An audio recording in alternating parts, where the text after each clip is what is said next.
Hello everyone, I'm Gail Warren with the National Renewable Energy Laboratory, and I'd like to welcome you to today's webinar hosted by the Building America program. This webinar continues our series on designing and constructing high-performance building enclosures. We are excited to have Peter Baker, Vladimir Kochkin, and Lois joining us today to tell you about effective strategies to address moisture and thermal needs. Before we begin, I'll quickly go over some of the webinar features. For audio, you have two options. You may either listen through your computer or telephone. If you choose to listen through your computer, please select the mic and speakers option in the audio pane. By doing so, we will eliminate the possibility of feedback and echo. If you select the telephone option, a box on the right side will display the telephone number and audio pin you should use to dial in. Panelists, we ask that you please mute your audio device while you are not presenting. If you have technical difficulties with the webinar, you may contact the GoToWebinars help desk at 888-259-3826 for assistance. If you would like to ask a question, please use the questions pane to type in your question. If you're having difficulty viewing the materials through the webinar portal, you may find PDF copies of the presentations at the website listed here, and you may follow along as our speakers present. Today's webinar is being recorded, and the recording will be available on the DOE YouTube channel within a few weeks. We have an exciting agenda prepared for you today that will focus on the design and construction of high-performance building enclosures, including effective attachments for cladding assemblies, advanced framing practices, and guidance for addressing moisture issues. Before our speakers begin, I will provide a short overview of the Building America program.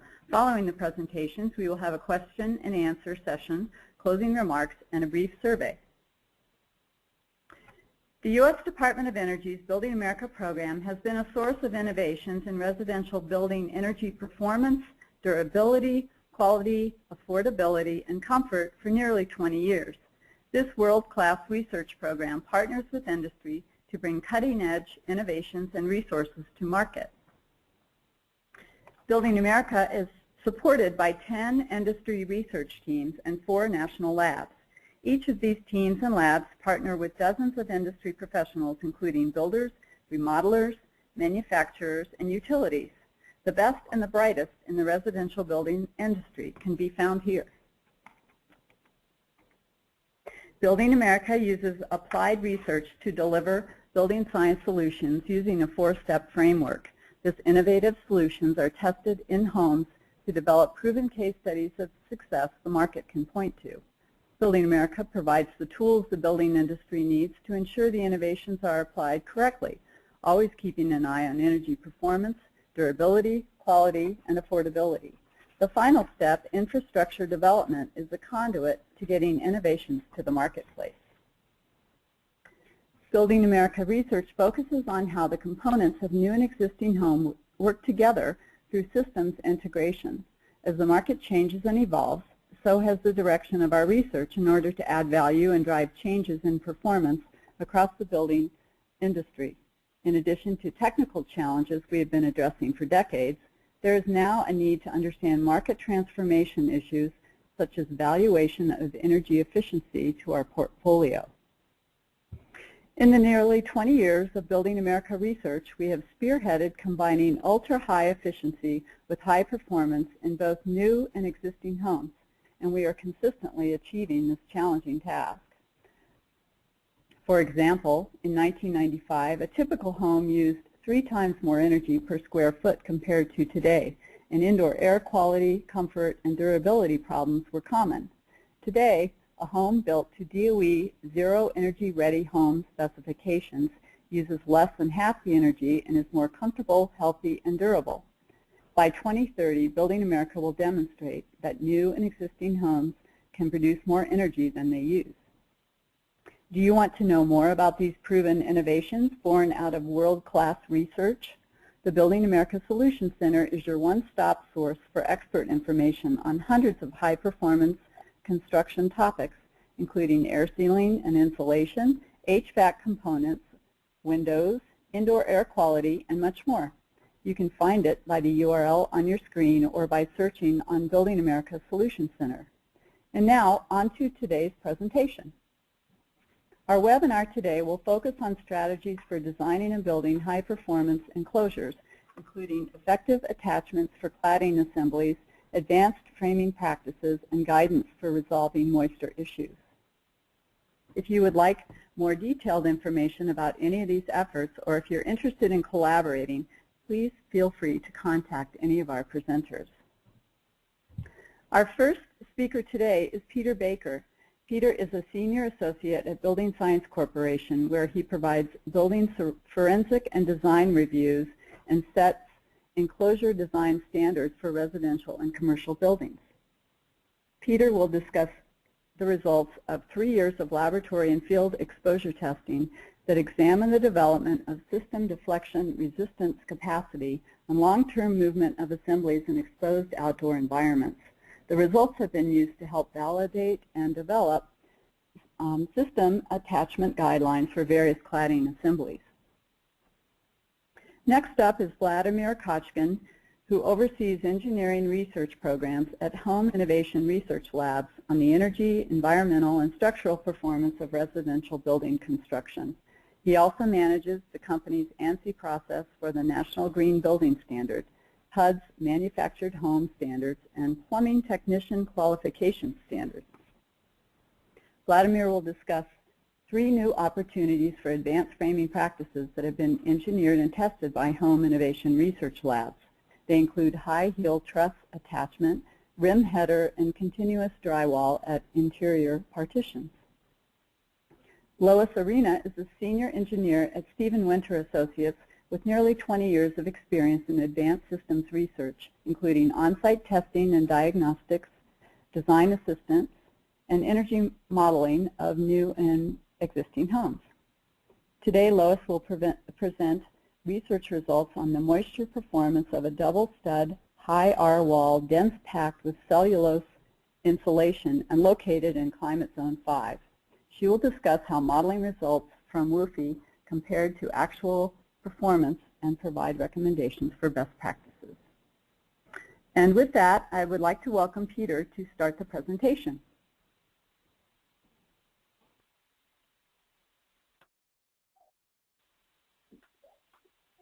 Okay, good afternoon, everybody. The presentation I'm going to be giving today is going to be focused on a cladding attachment method for use over thick exterior rigid insulation.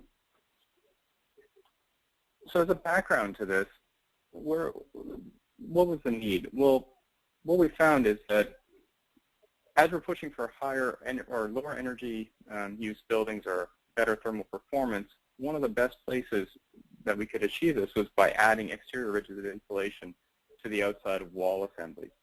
This had a lot of benefits for the assembly, fundamentally to the increased thermal value, but there was also other benefits that we got from increased condensation resistance in cold climates, possibly some increase to the air tightness of the assembly, and also some increases to the rainwater management. As we went through this, though, we needed to find another means to develop a cladding attachment location. And for it to be successful, it had to meet some of the following requirements. It really needed to make sure that it maintained good thermal performance for the wall assembly, could be done at low cost. It could also be easy to construct and install. A lot of things in this industry, if they're overly complicated or difficult, they're just not going to be accepted by contractors as something that they're willing to do for their buildings. So we first start looking at the building code when we're looking at exterior insulation. And the building code actually does have prescriptive provisions for attaching cladding over exterior rigid insulation. Really, the only thing that it requires is that you maintain the minimum penetration depth into the stud framing. When we start looking at the practical aspects of this, looking at most of the nail guns that are available out there, they have fasteners that are pretty much maxing out at about 3 to 3.5 inches. So if you do the math and you look at the thickness of the siding, the thickness of the insulation, plus the required embedment thickness, what we really ended up with was about a maximum thickness of insulation we could practically use at about 1.5 inches. So that means anything over 1.5 inches, we're really needing to look for an alternate means to attach the cladding. Because just a direct attachment through the insulation is no longer going to be practical. You could, it's not saying that you can't, it's just that you would now have to find, extra long nails or use more expensive screws and do a lot more fastening for the cladding. So going back to the code was pretty much mute on this. It didn't have any prescriptive means to provide a secondary support structure for the cladding attachment, but it also didn't have anything saying you can't do it. Without the prescriptive provisions, it was up to the designers to provide this, and the designers were typically going back to structural engineers to find out how can we do this. And a lot of the results of this were very conservative in nature. What we saw was a lot of people putting additional 2x4 framing or 2x framing directly to the exterior and just infilling in between them with the exterior rigid insulation. And this really cut down on the effective thermal resistance that was being provided. There was also some pre-engineered solutions out there, but these only got adopted really at higher costs. And so from a production builder's perspective, it wasn't really a great solution. It was too costly. So we started looking at a way of how can we do this, in an easy way that's going to be inexpensive for builders and fast for the installation. And the process set or the system that had been developed, and it wasn't really, when this first came out, it wasn't something that people were like, oh, we got to figure this out. It was just like, hey, this seems like a good idea. Let's do this. And so the intent was we attached the insulation actually by using wood furring strips, so 1x3 or 1x4 wood furring strips that we attached back to the structure. This can be done on wood frames as well as mass masonry walls. The mass masonry walls is just a little bit of a cheat where we had 2x4 framing on the flat, and then we screwed the furring strips into the 2x4 framing. And this is what we would use then to attach the cladding. So it's the furring strips created a secondary attachment location. So the cladding now just got screwed or nailed directly to the wood furring strips. And this has been done for a while. Some of you may know what this building is. For others of you who don't, this is actually the owner of Building Science Corporation's barn. And this was about 20 years ago where he did an exterior retrofit to an old barn on his property. And you can see that's actually 8 inches of EPS foam on the outside of the building and attached with 1x3 wood furring strips, about 24 inches on center. Like all good researchers and scientists, we like to experiment on our own homes and properties and families before we bring it out to the market.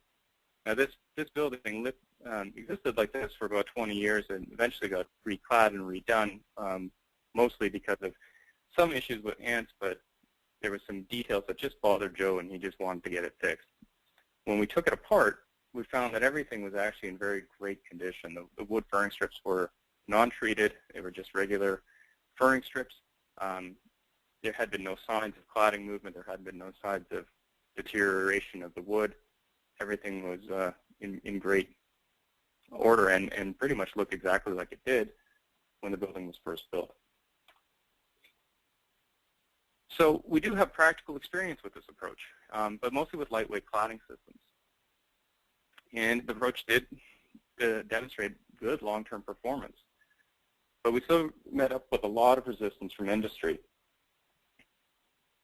And most of the questions that came up was really due to people questioning the compressive resistance of the insulation. Nobody just, the idea of using rigid foam or mineral fiber as in the middle of a structural attachment, people just didn't like that. The other thing that came up was the potential for long-term creep of the assembly. And this one, we felt like, yeah, it's something we need to look into because we don't have the all the information that we need. So I'm going to start with the easy one, which was the compressive strength of the insulation. And so, the big question everybody was asking was, oh, the insulation is going to crush under the load, won't it? It'll crush when we load it. And yeah, it does. The first testing that was done, people would set up an assembly and they would load it until it failed. So they basically, until the screws were either ripped out or, the whole system fell apart. And they ended up loading the system to 500 to 1,000 pounds per screw. And yeah, under that load, the insulation crushed. But the problem was that wasn't the right question. What really needed to be asked was the insulation going to crush under the load that was going to be applied to it in this situation? So basically, under the cladding weight. And the answer is no. I mean, we're not hanging cars off the side of the building. We're hanging cladding, wood, cement siding, or fiber cement siding, or wood siding, stucco, or adhered stone veneer. So taking a look at this table I'm presenting here, this gives you a sense of what the typical cladding weights per square foot would be. And you can see for most of the wood and siding types, we're under 5 pounds per square foot. It's only when we get into stucco and adhered stone veneer that we get 10 to 25 pounds per square foot. If we look at this another way, which is going to be a weight per fastener depending on the fastener spacing. So this is looking at 16 inches on center horizontally and vertically, 16 by 24 or 24 by 24. Again, when we're into the fiber cement, you can see how the spacing can start to affect what the loading is per fastener. And adhered stone veneers at a high spacing, you do get a pretty significant weight. Okay, so instead of looking at what the structural capacity of this is, we decided that it's really acceptable deflection, not ultimate capacity, that's going to govern the design of this system. Okay, so sure, what's that? Well, we had to figure out what the acceptable deflection was going to be. And what we were trying to figure out is, well, how much can the system move, or do we think would be acceptable movement without it causing either damage to the siding or, exceeding aesthetic tolerances? And there was several meetings and back and forth on this. And the proposed limit came to 1/16 of an inch. We're just like, yeah, that everybody said that seemed reasonable. So that's where we kind of used as a baseline for a lot of the research. Okay, so what did we do? Well, I'm going to have to go over this pretty quickly. This is 3 years of research that we're going to be summarizing, so I'm not going to be able to get into big depths of all of it, but give you the highlights. So we started in 2011, and we were looking to expand on some previous research that had been done by NYSERDA and a few other groups. And we broke our research into 2 main sections, which was, one was mechanics of the system, which was looking at all of the different components that go into providing that deflection resistance, or the, helping to support the cladding. And the other one was a long-term environmental exposure. We figured that we really need to see how this would work outdoors, since it's going to be sitting outdoors.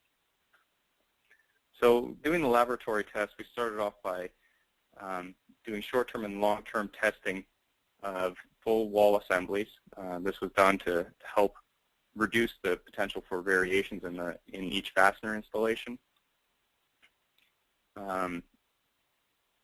What we found from this is that the insulation type wasn't really that significant. We used 4 different types of insulation: EPS, XPS, foil-faced polyiso, and rigid mineral fiber. And the results were very similar for each one. It didn't really seem to matter. We also found that the system capacity was a function of the number of fasteners used, and that in the laboratory environment, we got really pretty high capacities. So here's a chart that we used. This was one of the tests we did for the checking on the fastener spacing impact. And you see these 3 different curves. They are based on the total capacity that you got given the number of fasteners in there. So the lower one only had 5 fasteners for the whole system, the middle one 7 fasteners, and the upper one 13 fasteners. That was based on the vertical fastener spacing. If we distill this down into the number of or the load per fastener for each one of these, you can see how the lines all come together. And we found that it was pretty reliable to do a design or to be able to spec a design on a per fastener type loading. The other thing I want to highlight here is the range at 1/16 of an inch of deflection. We're looking at about 40 to 50 pounds per fastener in a short-term exposure test as the capacity that we were getting at that deflection. So we tried to figure out, well, what is it that's going into making this happen? And we broke down the mechanics into three sort of fundamental things. One was shear and rotational resistance of the fastener. One was something called a compression strut, which is as the furring strip wants to move down, the furring strip wants to swing in by the geometry of that the fastener holding it, and the insulation resists that inward movement. And the last one was from friction in the assembly, the different layers as it wants to slide down. There's going to be friction forces in there. So the first thing, most fundamental, was how does the screw affect the capacity of the system. We did several different types of tests. One was a simple cantilever. Another one is what I'd call the double bending, and that's actually what's more representative of the capacities. And the other thing we looked at was how much the bearing of the screw shaft on the insulation affected it. So the double bending actually gives you about 4 times as much capacity than a simple cantilever, and it's also more in line with what would be expected, but only accounts for a fraction of the total measured capacity. What we found is, somewhere around 4 pounds per fastener at 1/16 of an inch of deflection. And the screw shaft bearing on the insulation was really, really hard to quantify because depended on how the insulation was going to move with the furring strip on how much bearing force there was going to be.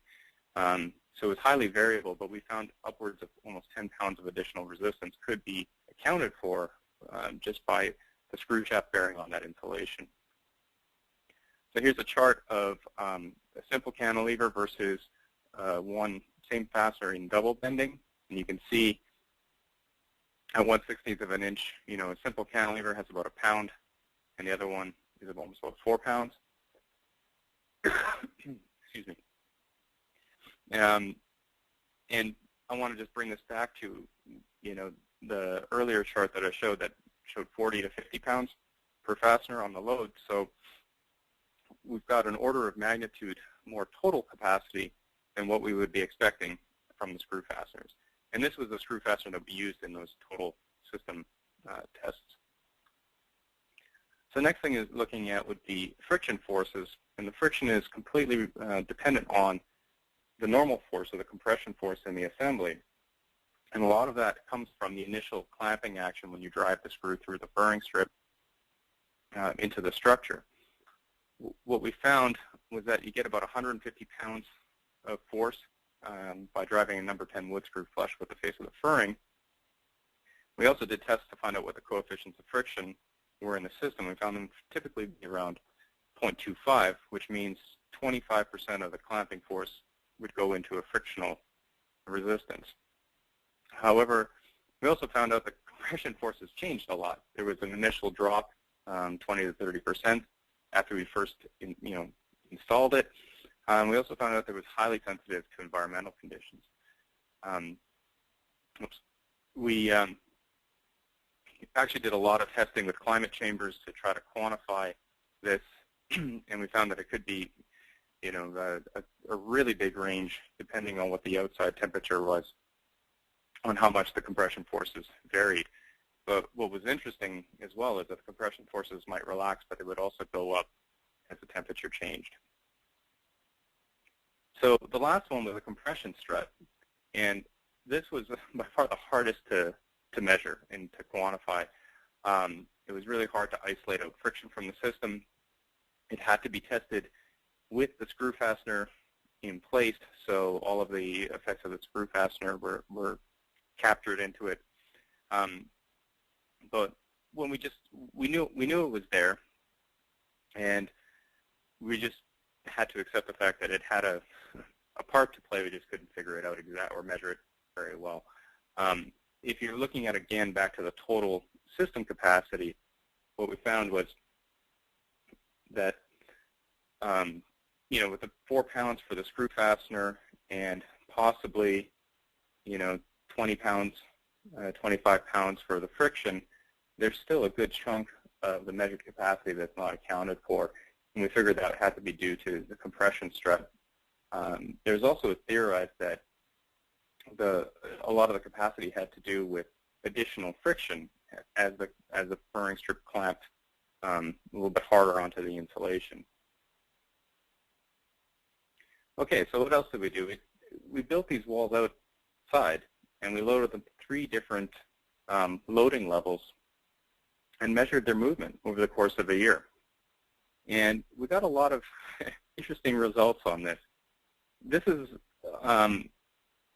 4 different types of insulation. Again, this is EPS, XPS, polyiso, and mineral fiber. They're all loaded to 8 pounds per fastener. And this is the deflection movement that we measured over the course of a year. And you can see that they all generally stay within the 1/16th of an inch. Deflection is fairly stable performance. You also notice that things bounce around a lot. It's not a nice flat line. And I'll get to that in 1 second, what's going on there. At 15 pounds per fastener, we still got pretty good results for most of them, except for the EPS. But the EPS seemed to have a higher initial jump in its deflection, and then its trends seem to follow the rest of them fairly well. So I'm not sure what was going on with that first jump in the deflection. Again, it seemed to show relatively stable performance, but we weren't sure right at the end of the year. It seemed to start looking like it might be creeping a bit. It was somewhat inconclusive. The last one that we're looking at here is 30 pounds per fastener, and you can see that the creep is definitely present. All the assemblies are sort of going off into no man's land, and we could tell pretty quickly that this was just too much loading per fastener to be acceptable. The other thing that we found is we measured them over the course of a day continuously, and we found that there was plus or minus a 32nd of an inch deflection in a day just from the temperature. So yeah, the walls sort of move up and down, and that's part of the reason I was saying there's a fluctuation over the course of the year. You have to look more at the range of movement and not at the specific movement. So it's a little bit harder to sort out the data. Okay, so the conclusions here. For an initial load response, we were measuring 40 to 50 pounds per fastener at 16 of deflection and 4 inches of insulation. Insulation didn't seem to be overly significant, and the capacity could be distilled down to the number of fasteners used, or per fastener basis. We would expect that the capacity would increase if we had less insulation, and just because you'd have a smaller cantilever, and so the screw fastener capacity would go up. We also knew that friction is significant, but it's highly variable and hard to rely upon in terms of design. And also the compression stress is present, but also very difficult to quantify. In the long-term exposure, saw a definite system creep at 30 pounds per fastener. At less than 8 or at 8 pounds per fastener, everything seemed to be pretty stable. And 15 was kind of, we're not quite sure. It seemed to possibly could be showing some creep, but it seemed somewhat stable as well. So we based the results on this as a recommendation for not going more than 10 pounds per fastener for up to 4 inches of insulation. So the table that you see down here is basically, given different cladding weights, what the vertical spacing would be in inches based on the horizontal spacing of the wood structure. Okay, that concludes my portion today. Thank you, Peter. Our next presenter is Vladimir Kochkin.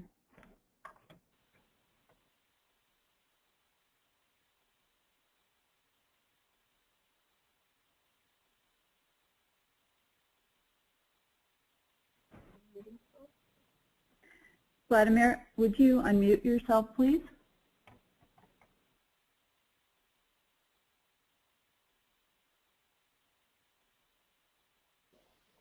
There you go.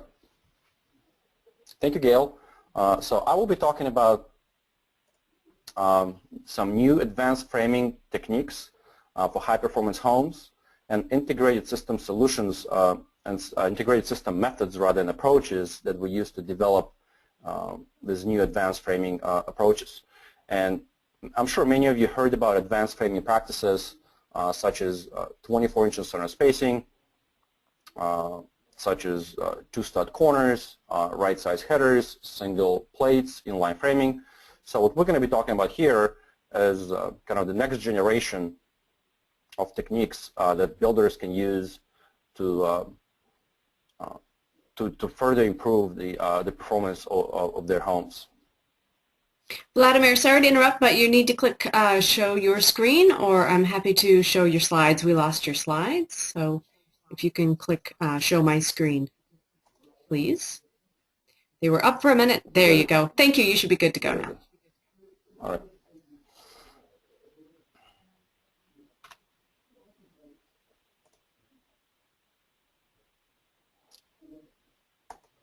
All right, there we go.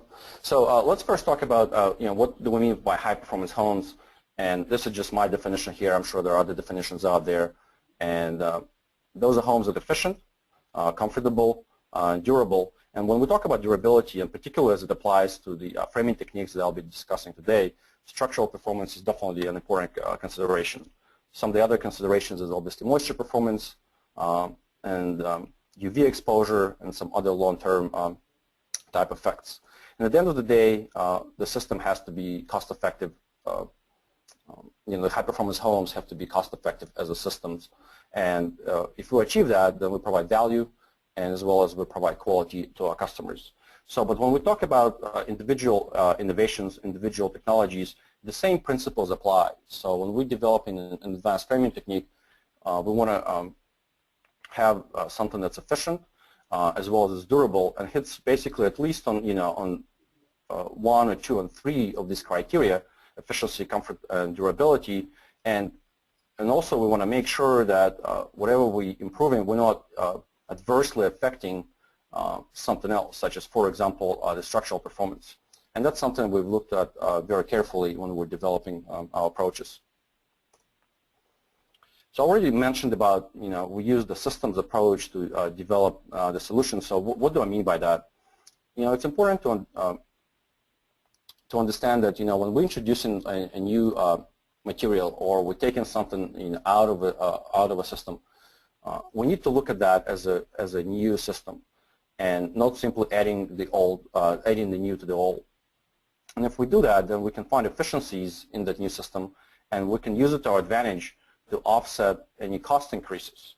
As well as, one of the key principles is to be able to combine some of the tried and true practices with the new solutions that we're developing, so that the builders can easily transition to what they're doing right now and to the new approaches. And another way of defining, in my mind, a system solution is the ability to find some derivative benefits that will help us to be cost-effective and simplify construction practices. And if we do all of that, then we improve performance and we provide added value. So the three new advanced framing techniques that I'll be talking about today is high heel truss, and specifically how to attach high heel trusses to the walls, integrated rim header, and continuous drywall at interior partitions.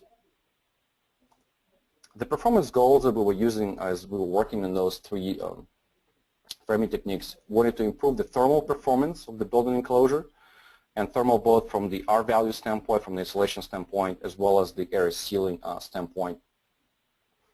We wanted to reduce the cost of energy efficient construction, and we want to simplify the construction process. So the first technique, let's look at the roof heel joint of a house, and the conventional heel joint. It looks like what you see in front of you on the left. And another way of referring to this practice would be a low heel truss.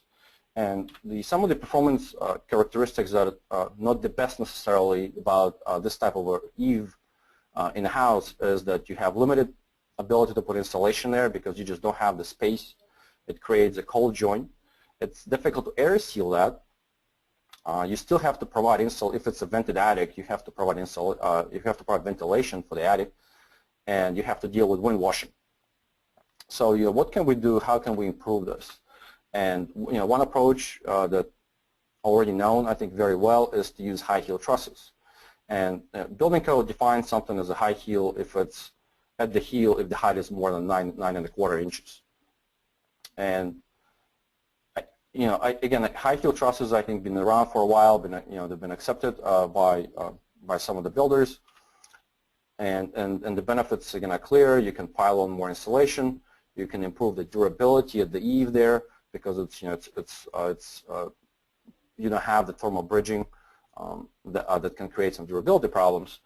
But there are some limitations to that system as well. And one of them is that by making the truss heel taller, you're reducing the structural stability of the heel, so that if, let's say, wind forces are acting, or if an earthquake happens, but it's primarily typically it's a wind force, what is going to happen, what you see in front of you there, the truss may lose stability, and that there is significant reduction in stiffness and capacity of that type of a system.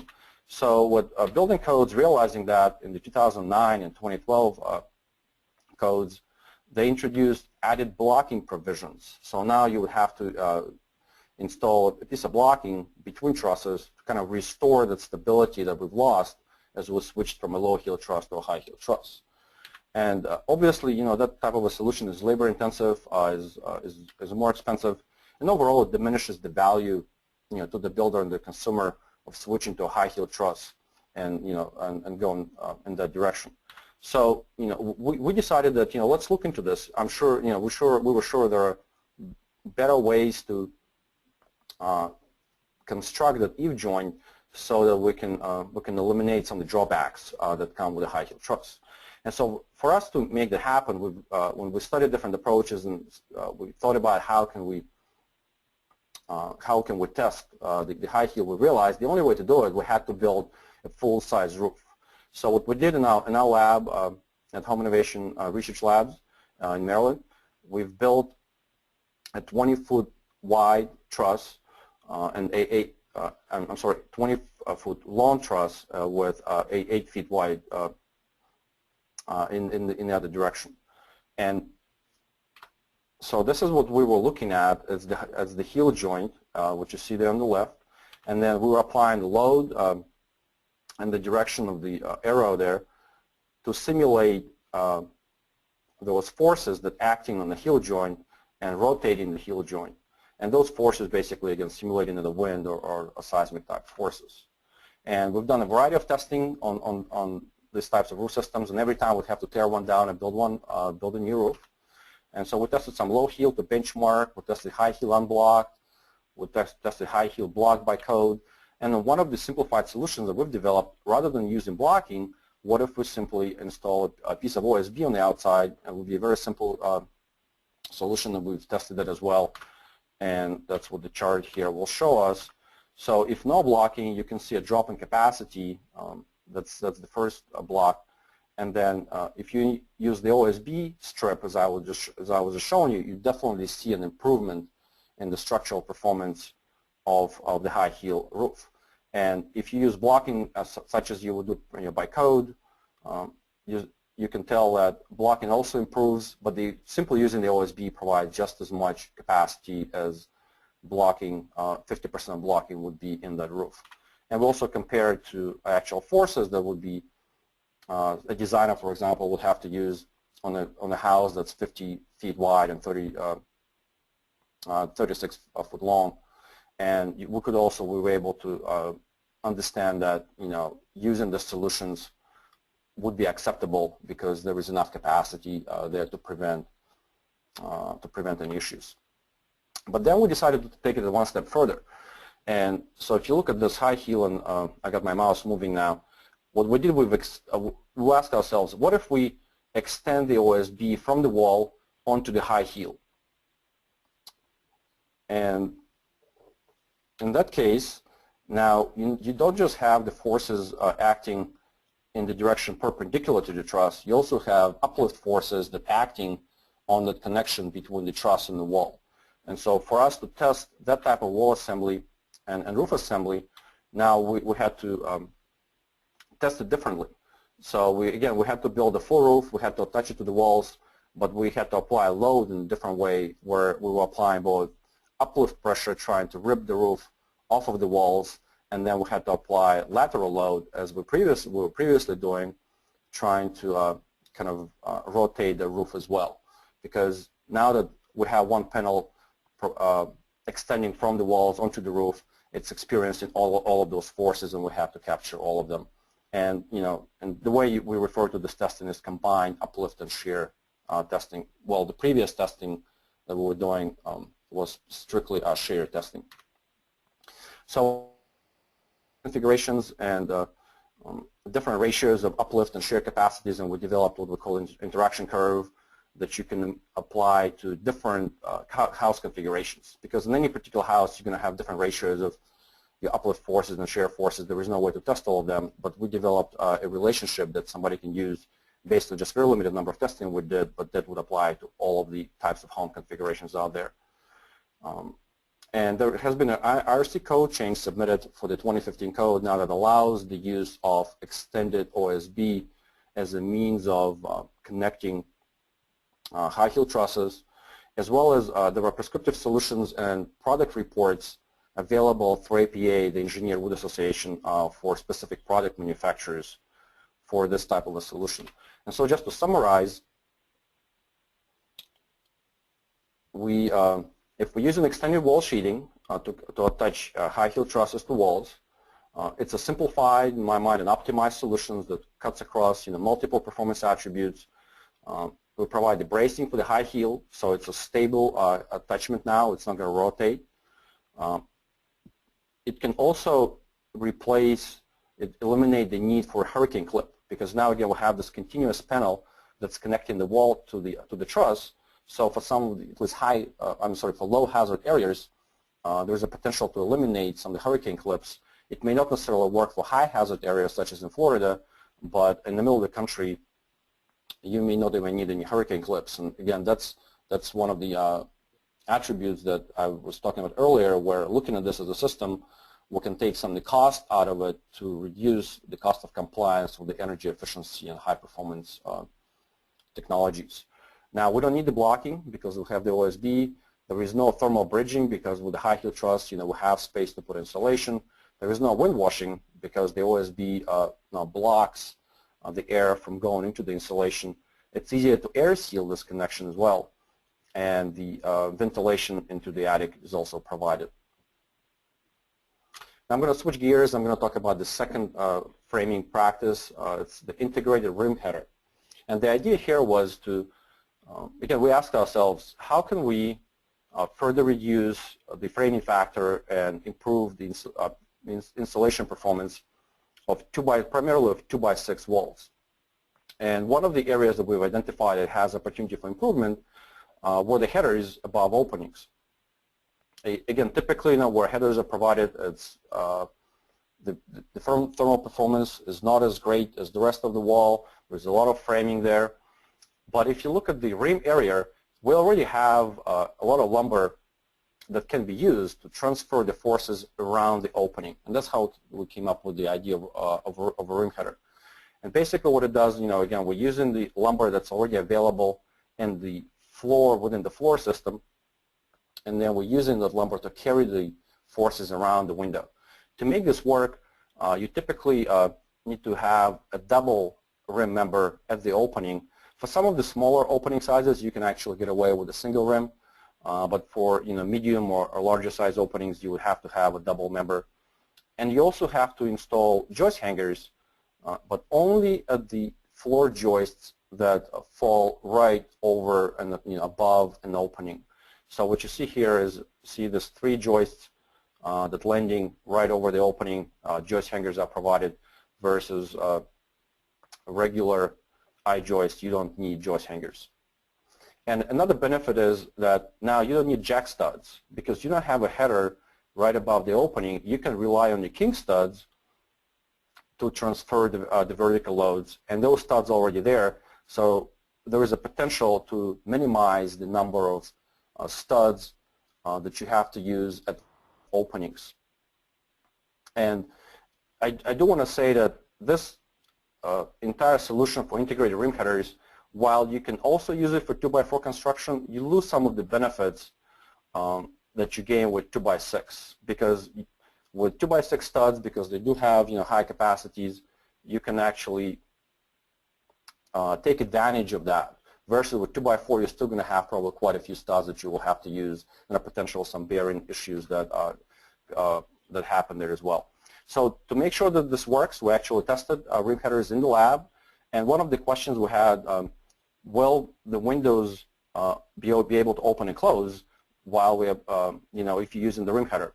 And so what we did in the lab, we assembled the rim header and we tested with the window in, and we applied loads that you would expect in an actual house during some of the peak loads you would expect in the house. And then we were able to close and open the windows while the load was being applied. And then we also worked with some builders to test, to field evaluate this technology and test it in the field. And so what you see there are some photos of people installing rim headers. And it worked very well, and this builder, he transitioned to this construction practice now as part of their 2x6 package. And also in the 2015 International Residential Code now specifically references rim headers. So if you go to 2015 IRC section R60272, rim headers for solid stone lumber referenced. There are no prescriptive provisions for engineered lumber, and that's because engineered wood product manufacturers, they don't want to have prescriptive provisions in the code. They want to have their proprietary solutions. But because the concept of rim header now in the code, engineered lumber can be used and for design or for specification by product manufacturers. As well as trusses can be used. They would have to be engineered, but trusses can be used in the same application.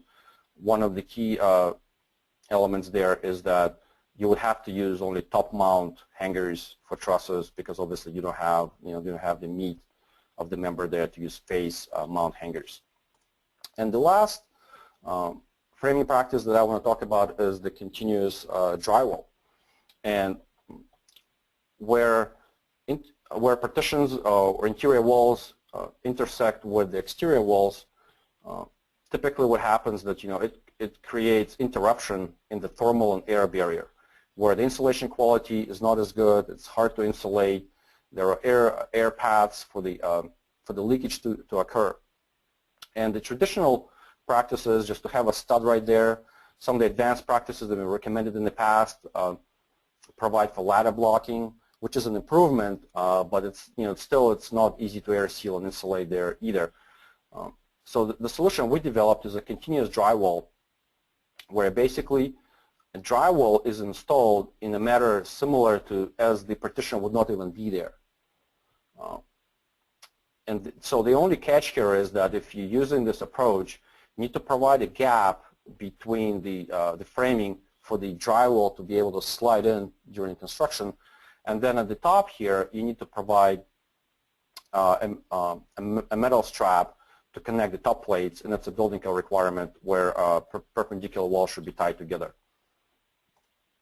And so there are just some more details on how this actually looks like. This is a drawing. And also the plate that's on this drawing looks a little heavy with a lot of nails. You don't need very many nails.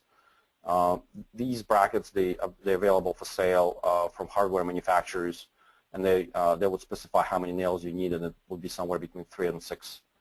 And this is a photo here of the bracket installed and the gap, typically about 1 inch we recommend between the interior partition and exterior wall.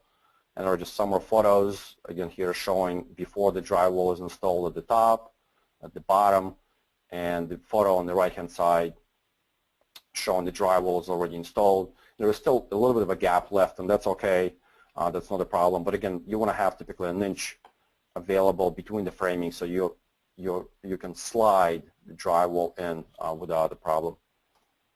And as a summary again, 3 new advanced framing practices, and also so what this photo is showing, what this graphic is showing, the rim headers on the bottom, high heel trusses at the top. On the right-hand side here, continuous drywall. And just one last comment, the rim header, obviously they're used between second and first floor, or between the ground floor and the middle floor. At the top, you don't have a rim joist there, but also the loads typically are relatively low because it's only the roof load. There is no floor load between the top story and the roof. So single headers would work there very well. And that concludes my presentation. Thank you very much. Thank you, Vladimir. And next up is Lois Arena.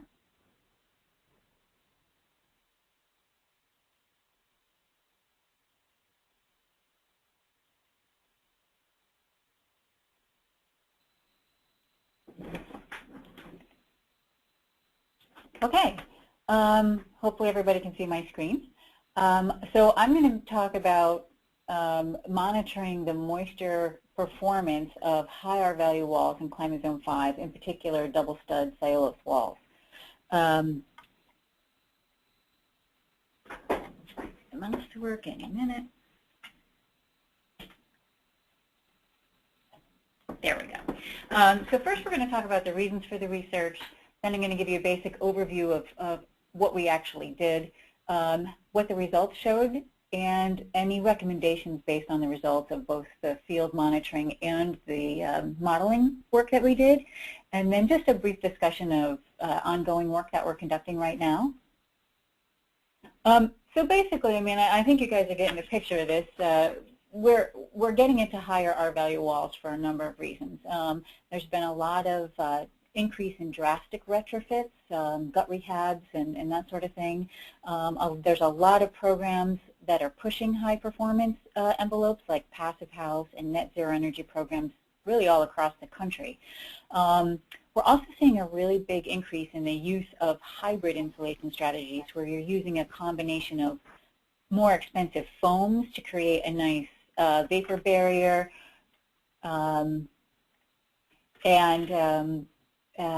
you know, but then a less expensive fill insulation to combine with that, so that the overall cost of the project isn't oppressive. So we're seeing a really big increase in those strategies. There's also a lot of new insulation products on the market, increasing densities and R values that are coming out. And then obviously we're dealing with some big code changes, and in Climate Zone 6 and 7, that's really pushing you to some pretty high R values in your assemblies. So we thought that this is a good opportunity for us to do some research on, well, how are these walls going to actually perform, and are we really hurting ourselves right now, or are there some really simple things for us to do to make sure that they perform well? So our focus was on Climate Zones 4 through 7 in the Northeast, because they experience both cooling and heating seasons, and the cooling seasons, unlike the Southwest, are actually very humid. I think you could build just about anything you wanted to in Colorado and it would dry out, which is not the case in Massachusetts and Connecticut and New York. So what we did to try and conduct this study, to give it a nice overview and cover all the bases, is first we started with modeling, and we used both WFI and Therm to do our moisture analysis from the modeling perspective.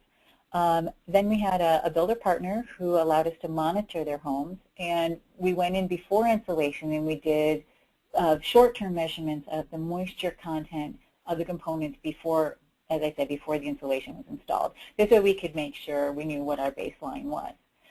Then we installed a bunch of sensors to do our long-term monitoring, and waited till they were done construction before we hooked those up to our data logger. And for that, we're measuring moisture content, relative humidity, and temperature at several points in the wall assembly. And then we compared the modeling and the field data, because we want to know, well, the guidelines that are out there, how good are they? How close do they come to what's actually happening? Are they useful? Is the software doing a good job, but also are the modeling guidelines doing what we need them to be? And then we evaluated the wall itself against what we find to be common failure criteria that's cited in literature out there. I don't know, I think the word accepted maybe is not the right word. It's because there's a lot of disagreement, as you would guess, in the field about what's accepted and what isn't. But I'll talk about some of what are the common failure criteria that we use to evaluate moisture performance. So this is the basic assembly evaluated. It is a double stud wall, approximately 10.5 inches apart, approximately an R40 wall in climate zone 5, just outside of Boston. It had vinyl siding applied directly to the OSB, and the OSB had an impregnated moisture barrier in it. It wasn't a separate moisture barrier sheet material that was applied. It was actually impregnated in the OSB. And then instead of a sheet vapor barrier on the inside, we used a 0.5 perm vapor retarder paint on the interior, which is allowed by code if you have a vented cladding, when vinyl is considered a vented cladding. So the criteria that we're going to look at, there's 4 basic ones for this study that we evaluated. One was the total water content of the assembly. Then we looked at the moisture content of each of the wood components in that assembly. We looked at the condensation potential at various points in the wall, and then the potential for mold growth. And we used both the modeled and the actual data to evaluate these criteria. And what you're looking for from these is, from the total water content, what you want to see, this is a graph from Woofy, and this is a 3-year modeling period here. And what it shows you is that over 3 years, the total water content of the entire wall assembly seems to be going down. And that's what you want to see. And you can't rely on this only because there could be one component in the wall that's actually spiking, but all the other components are drying out significantly. So it's a good overall view of what you're looking at, but you don't want to rely on this only. You want to look at individual components as well.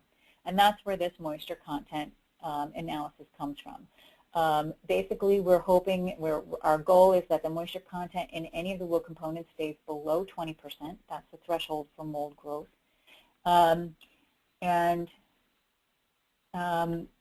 We want to see that it doesn't get worse over the 3-year period. We want to see dry out annually. If it is going to cycle, and in these types of walls, you will see it cycle where the OSB is on the outside of the sheathing and there's no exterior rigid. You are going to see moisture content cycle in that sheathing because it's just going to get so cold in the winter. So there will be condensation. There will be moisture increases. But you want to make sure they stay below 20%, and you want to make sure that it doesn't increase over the 3-year period. And then we look at condensation potential, which is a little bit of an iffy criteria here. You want to look at it, you want to see what percentage of the year do you have the potential for condensation to form on your interior of your wall. And basically what you're looking at is, it's a worst case scenario. It's the interior air dew point. So that's assuming that the air from the house is leaking directly into the wall. You have a hole. It's leaking directly into the wall and hitting a cold surface. And if the surface of the wall is colder than the dew point, you'll have condensation problems. So you want to look at this. The problem is there's no real guidance on what percentage of the time condensation is okay or not okay. You have to actually analyze this on a case-by-case basis. And you'll want to look at a few different surfaces in your wall. This is an image from Therm, and it shows the different temperature assemblies in the wall, or excuse me, the different temperature profile throughout the wall of the assembly. And Therm is a very useful tool for analyzing condensation potential. Then finally, the ASHRAE Standard 160, which is the design criteria for mold growth and moisture performance in walls, it gives you this criteria here currently, right now, as it stands, that you're looking for 30-day running averages of the relative humidity and the temperature of each of your surfaces that you're analyzing. And if you have a condition where the RH is above 80%, when the temperatures are between 41 and 104%, you have the potential for mold growth. And so if you just have one occurrence of that in a 3-year period or over the year, they say that this wall, it fails this criteria. So it's a very, very, very strict criteria, and the committee is currently evaluating it and actually creating an alternate criteria as well for you to use. So that's not the purpose of this call, but I just wanted to put that out there for you. It is a very strict criteria. So as I said, we use Woofy to model the moisture performance of the walls. Woofy is only a 1D modeling software, so you can only get through one section of the wall. You can't look at corners and intersections of studs and things like that. So you're either looking through the straight section where the insulation is, or you're going to look through a straight section where you have a stud here and a stud here. And so what we want to see, we're very interested in what's happening at the sheathing, so we're going to do a straight section through the insulation for our modeling. And then we look at Therm, because Therm is actually a two-dimensional image modeling software. It doesn't evaluate moisture, but it does do temperature. And as you can see, you can do something like a corner, where you can get a better feel for what the temperatures are when you add all those studs in there and that configuration of framing. So you really want to include this in your analysis. So the test home was in Climate Zone 5A, it's just outside of Boston, about 1,900 square feet, townhome. This was the center unit that we modeled, or excuse me, measured. And it was dense packed with cellulose. There was no other type of insulation in the wall. And we tested both the north and south walls. Here's the location of all of the sensors that we put in the walls. This one was the north wall. It was underneath a window. So we had sensors on the exterior and interior of the studs in 3 separate locations. And we also had them in the center of the cavity at the sheathing, in the center of the insulation, and then right behind the drywall. And we're measuring, again, moisture content with our moisture content pins, relative humidity. This is just covered to protect it from dust, and then temperature at every location in the wall. Except for in the middle of the insulation behind the drywall, because you need those moisture pins need to have a very firm surface. So at those locations we measured RH and temperature only. Exterior measurements were temperature and relative humidity, and on the south we measured solar radiation. So when we first started the analysis, we went into the house. We first went to hook up the sensors to the data logger. The house had been closed up for about a month, and the air conditioning system had been turned off. So the relative humidity upstairs was 70%, and it was 83% downstairs. The moisture content in the drywall was slightly high, but there was no visible mold. But down in the basement, you could actually see mold on the studs. So that criteria of 80% relative humidity, that's a pretty good criteria for mold. Maybe not on the inside of a wall necessarily, but on the inside of a building for sure. And then this building also had a couple other issues. It was leaking from this drain line here, and they were watering the landscape outside, which included the foundation wall. So they were constantly wetting the foundation wall. So here's some results. We're comparing here what our measured interior temperature and relative humidity are to what our assumptions were in Woofy if we use the ASHRAE 160 design conditions. Okay, so we said to Woofy, we said use ASHRAE and take the weather file we're using, and we want you to create we want you to predict the interior conditions. Okay, so the green line here is what ASHRAE predicted for relative humidity. This is what we actually measured. And for interior temperature, these are the defaults for Woofy, and this is what the homeowner actually moved in right about here. This is how they actually kept their home at those temperatures. Oh no, excuse me, they moved in, yeah, somewhere around October. So here's moisture content readings that we got for the year. The north sheathing actually did reach up at around 20%, just under 21%, and stayed there for a couple of months. The interior sensors, anything towards the interior of the wall, dried out very nicely and stayed fairly dry. And then you have some interim stuff with the studs that sort of fluctuated around 15%. And our bottom plate seems to still want to be a little wet. So it's not soaking, it's not going to rot at this percent, but it doesn't seem to be drying out like everything else. So, and it is something we've noticed in other studies. So I would like to just point that out. The south wall, much better performance, never reaching 20%, maxed out at about 16, 17%, dried out immediately. And then, again, you'll see the same thing with some of the exterior. This is the exterior stud, and this is the darker dash is the exterior bottom plate. Again, sort of increasing as we go through, not drying out like everything else. So kind of interesting there. It is a different wood. It will be a pressure-treated wood, so that may have something to do with it. So what we wanted to do was say, okay, like I said before, we wanted to analyze whether the software was adequate and whether the ASHRAE conditions, the design conditions, were adequate. So we plotted the actual measured conditions for the north and the south. The dark orange is the south, the light orange is the north. And then we ran WFI and plotted the predicted moisture content using the ASHRAE conditions, which are the black dotted and dashed lines, so they're not too far off. And then we used our actual weather files to see how WFI was doing with its predictions. And the green and the blue lines are the actual weather conditions using WFI. And so there's really not a, I mean, for a modeling software, 2 to 3% difference in results is quite okay as far as I'm concerned. So I think the software is pretty good in this scenario. For this wall, the assumptions from ASHRAE are also pretty good. But we still were curious about this, what happened over here. So what we did was a little bit of a sensitivity analysis. We ran a bunch of different variations on the wall inputs to see if we could determine why the north wall spiked at 20%. And so we changed the permeability of some of the different materials, the interior, the exterior materials, and we also introduced a leak directly past the weather-resistant barrier to the OSB. So the water wasn't just to the outside of the barrier, it was now hitting the OSB. And if you look at this green line, that is that curve, and it seems to match pretty well with what our rain events were. So this indicates the predicted moisture content from WFI if we assume a 1% leak to the wall. So what our conclusion is from this is there could very well have been wind-driven rain effects to that side of the building. It's the north side of the building, which that's where it would be coming from. And the siding was put on and off a couple of times to make some changes. So we think that maybe it was penetrating the barrier if it hadn't been sealed properly.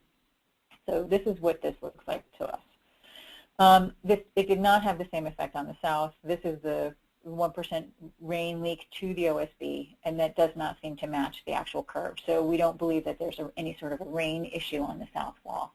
And it did perform fairly close to the ASHRAE predictions and the WFI predictions. Condensation potential, this is just to show you anytime these orange and light orange lines fall below the dew point of the interior air, you have the potential for condensation. And so this happened quite frequently during the winter months, from the fall into the early February. So the condensation potential wasn't actually as high as predicted by our software, but it's fairly high for if you want to see that much condensation on the interior of your wall. So as far as the ASHRAE criteria goes, again, I told you it's very strict. All cases fail, modeling and measured. The measured was actually much less than the modeled results. However, we still fail. So we still fail that criteria. And again, any wall with the sheeting exterior of the insulation without rigid will probably fail this criteria pretty severely. Especially, and let me say this, any non-permeable, a wall with a non-permeable insulation, let me put it that way.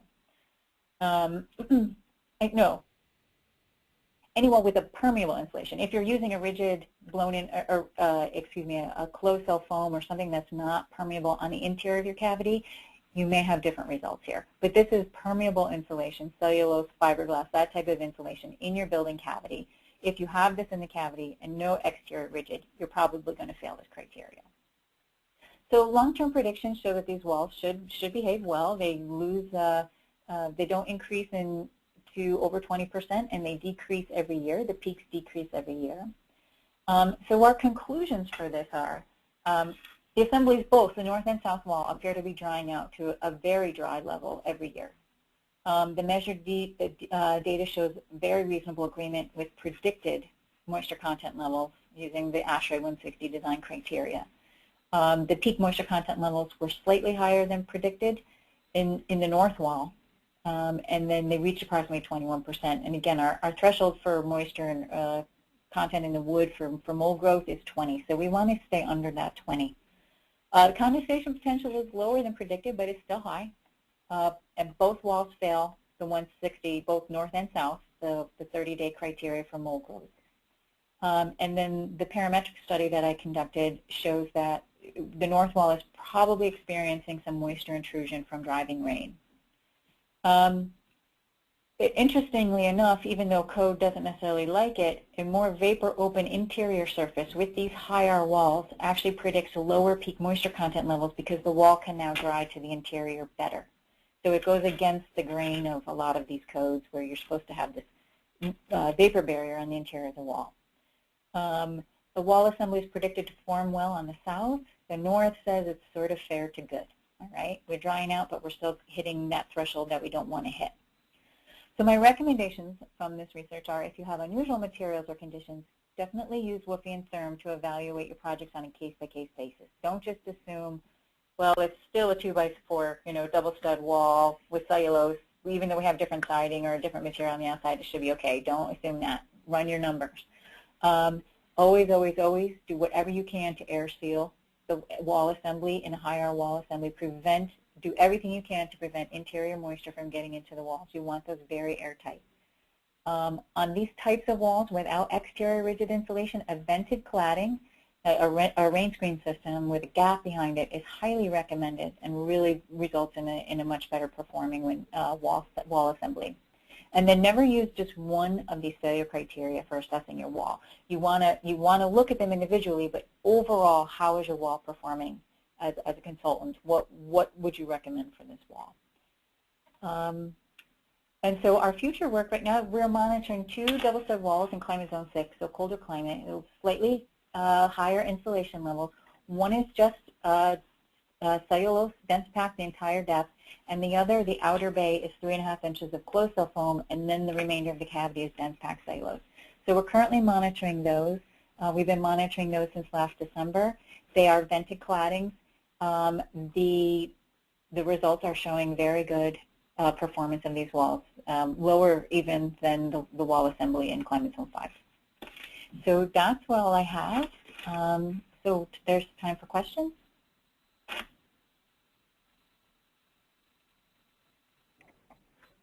Thank you, Lois. And yes, we have time now for a few questions. We have some great questions that have come in from the audience, and our speakers will answer as many questions as time allows. We have a couple of questions for Peter, starting off. Why did your research not include testing at 2 inches of thickness? Well, that was really just a practical reason. It's just we just added a lot of more iterations to the testing. So in order to manage the testing and get as much useful information out of it, what we decided to do was go to an outer limit so that we knew up to 4 inches would be acceptable, and we could design up to 4 inches, meaning that if you use anything less than 4, you can still use these same criteria and it'll work out. There's definitely more room for additional research to do it at different iterations or intervals, and we know that at 2 inches it's going to be more conservative than at 4, but that was the main reason. Okay, and another question is, for heavy claddings, the screw spacing gets very close together. What other options can be considered? Well, for these ones, there's been a few proposed solutions, some design and some have come from builders. I think one of the most elegant ones from the builders is they've actually hung some of the furring strips off of rafter tails. And by doing that, they've taken a lot of the load that was picked up by the screws and actually put it back to the structure. Other proposed solutions would be to use some blocking or clips intermittently, but the big caution would be not to bridge the insulation as too much. So you want to maintain a minimal amount of bridging for it.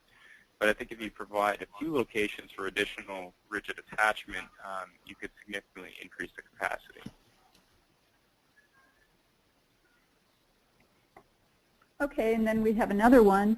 Are you aware of any studies looking at wind loads in addition to the dead weight and thermal expansion contraction loads for fasteners through exterior insulation? I think Vladimir actually probably has more information on the wind loading stuff. Our research that we did was really looking at the dead load, gravity load, and wind withdrawal and wind loading it needs to be evaluated separately from that criteria.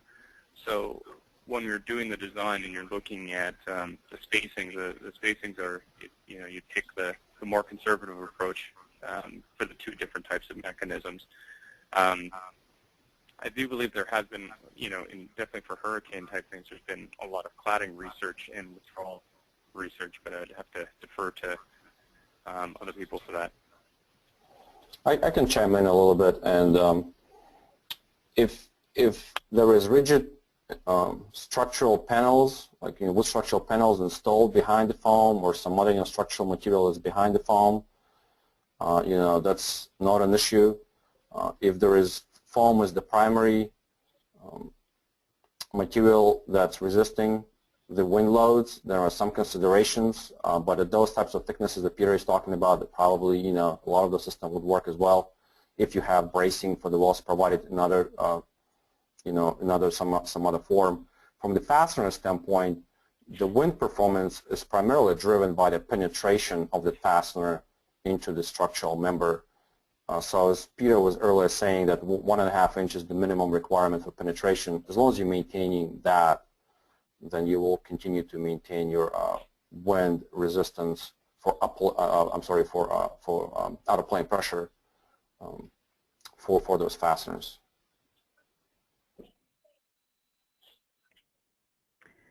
Okay, thanks. And we've got a couple other questions for Vladimir. Are oversized OSB panels for attachment of high heel trusses commercially available? Yes, there are several product manufacturers that have oversized panels, and those panels are produced on continuous type presses. So you're not going to have it from all of the OSB manufacturers, but there are several OSB manufacturers that offer panels that are bigger than the standard 4x8 panels.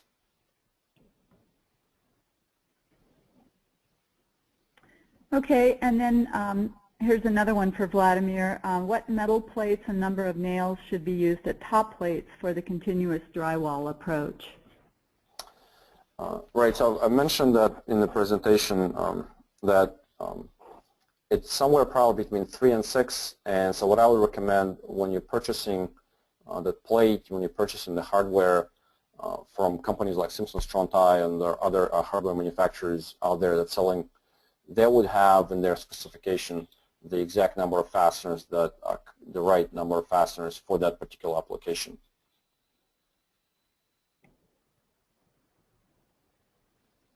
Okay, and then there was another question for you. Please clarify how the integrated rim header differs from standard practice.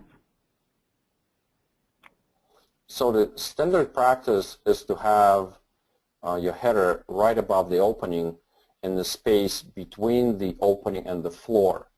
And as a result, typically have a little lumber there, and the insulative value of that lumber right above the opening is reduced, and you don't have a lot of room, or sometimes you don't have any room to insulate right above the opening.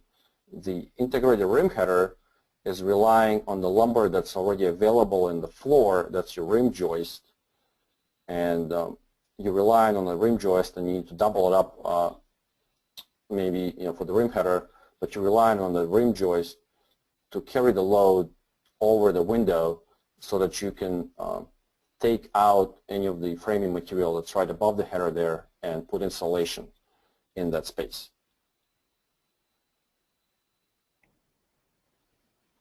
Okay, thanks. Now we have a handful of questions for Lois. Is there a way to measure an absolute measure content that is independent of the outdoor seasonal temperature impact? I don't think I understand the question. Oh, I'm sorry.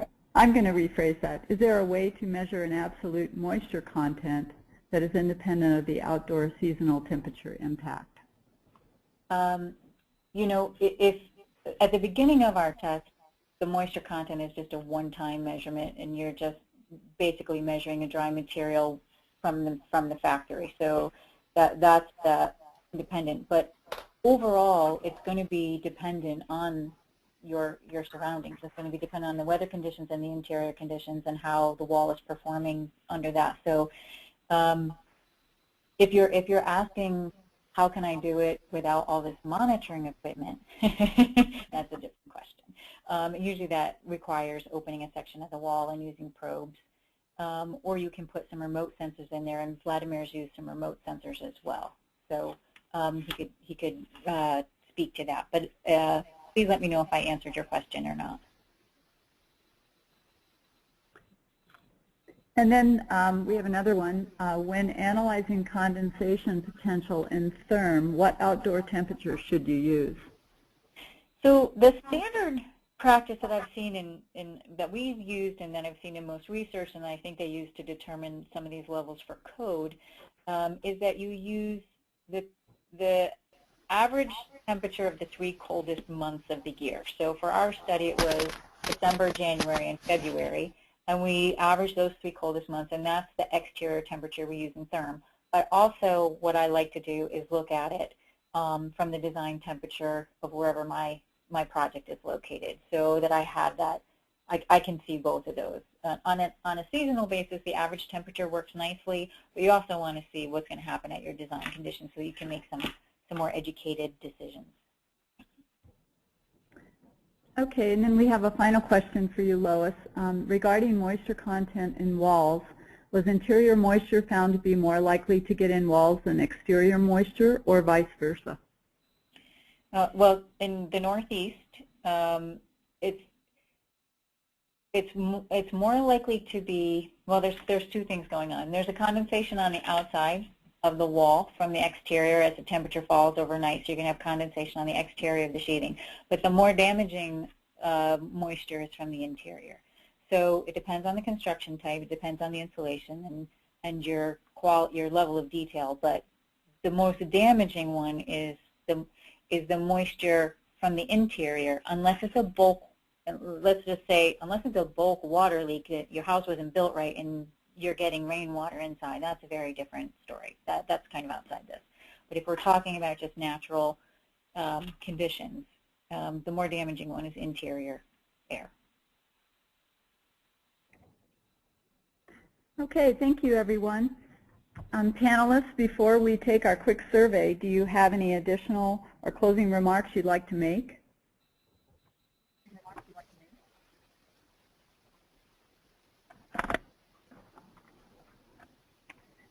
Okay.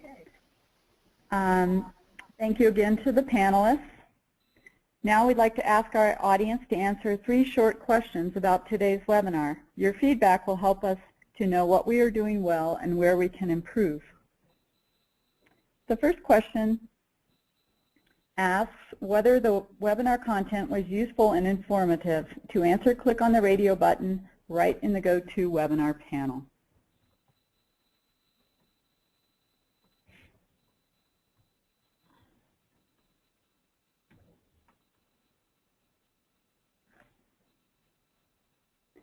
The second question will ask about the effectiveness of the presenters.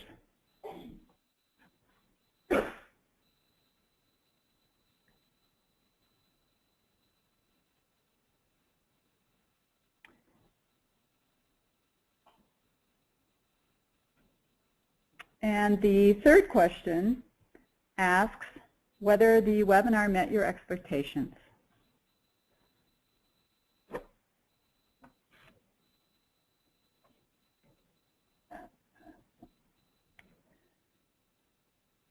Thank you for taking our survey. Stay tuned for the next Building America webinar on September 24th at 3 p.m. Eastern Time. This webinar will focus on key challenges in multifamily ventilation and strategies to meet these challenges. On behalf of the Building America program, I'd like to thank all of our expert panelists for their time today, and to all our attendees for participating in today's webinar. We've had a terrific audience, and we very much appreciate your time. Please visit the Building America website to download a copy of the slides and learn more about the program. We also invite you to inform your colleagues about Building America resources and services. Have a great rest of your day, and we hope to see you again at future Building America events. This concludes our webinar.